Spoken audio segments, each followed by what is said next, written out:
नमस्कार दोस्तों, पिछले कुछ दिनों से देश में छात्रों का आंदोलन चर्चा का विषय बना।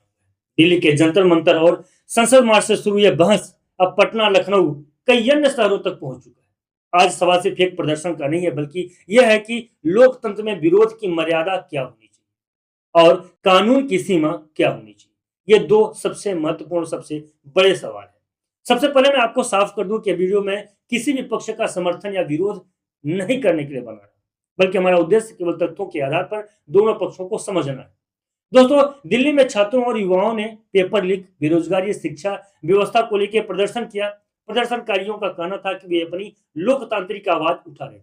दूसरी ओर दिल्ली पुलिस का कहना था कि संसद मार्च की अनुमति नहीं थी और लागू प्रतिबंधों के बावजूद भी भीड़ ने आगे बढ़ा और यहीं से विवाद की शुरुआत हुई। एक पक्ष का आरोप है कि प्रदर्शन में केवल छात्र ही नहीं, बल्कि कई बाहरी लोग, विभिन्न संगठनों के समर्थन भी उसमें शामिल थे।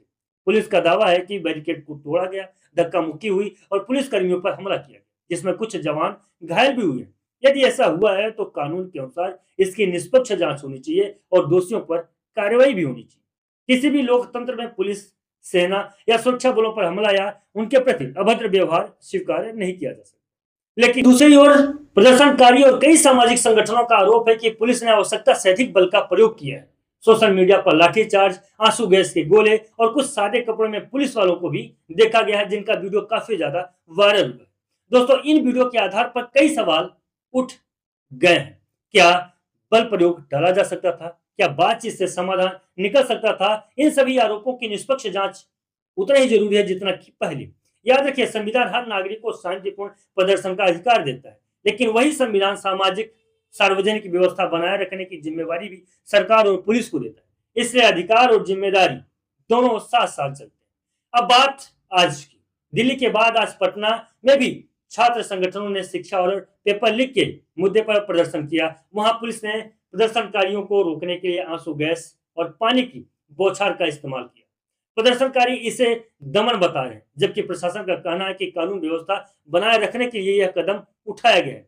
इसी तरह लखनऊ में भी छात्र और युवाओं के विरोध प्रदर्शन तथा हिरासत में लिए जाने की खबर सामने आई। इन घटनाओं ने यह संकेत दिया है कि यह मुद्दा अब केवल दिल्ली तक सीमित नहीं रहा, बल्कि कई राज्यों तक इसकी गूंज सुनाई दे रही है। अब सबसे बड़ा सवाल, क्या आंदोलन में केवल छात्र होने चाहिए थे? क्या किसी आंदोलन में बाहरी तत्वों की मौजूदगी आंदोलन की दिशा को बदल देती है?